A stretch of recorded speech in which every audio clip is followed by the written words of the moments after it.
এই মুহূর্তে যে কথাটি আমি আপনাদের কাছে প্রচার দিচ্ছি অল ইন্ডিয়া সুন্নাত জামাতের পক্ষ থেকে, আমাদের সিদ্ধান্ত দেশের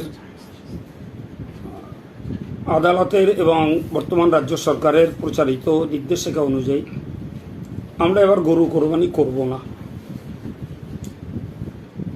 এরপরে যদি নতুন কোনো নির্দেশিকা আসেও তাও আমি মুসলিম ভাতৃবৃন্দকে বলবো, আপনারা গরু কোরবানির পথে কেউ যাবেন না। গরু আমরা এবার কোরবানি করব না।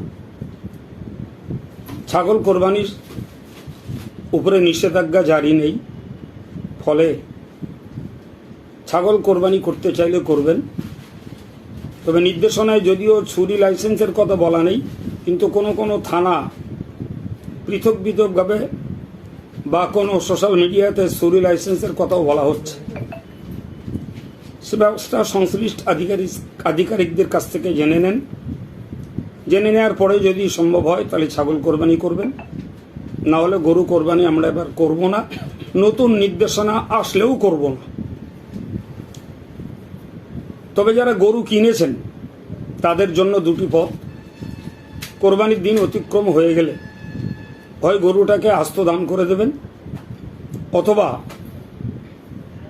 তার মূল্য দান করে দেবেন। আর এছাড়া যারা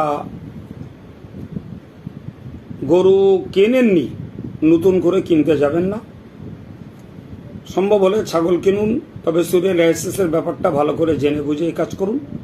সার কথা, আমরা আইনের আওতায় কেউ ধরা না পড়ি, এ ব্যাপারে আমি সবাইকে আমাদের পক্ষ থেকে সতর্ক করছি।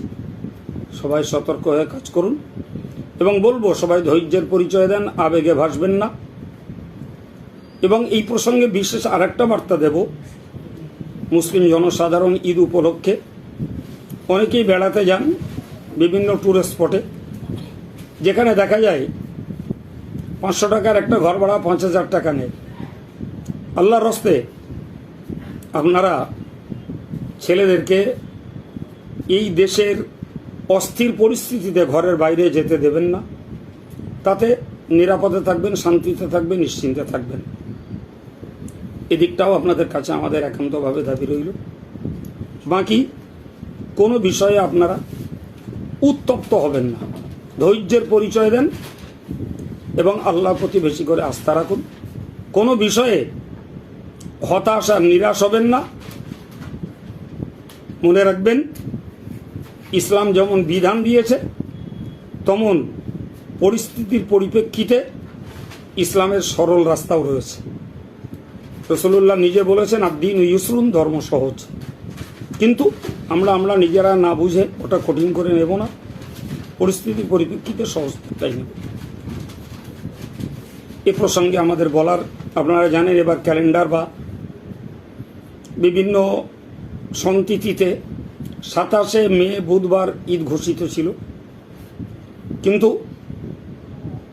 এই তিথি অনুযায়ী চাঁদ দেখতে না পাওয়ার জন্য ঈদ হবে 28শে মে বৃহস্পতিবার।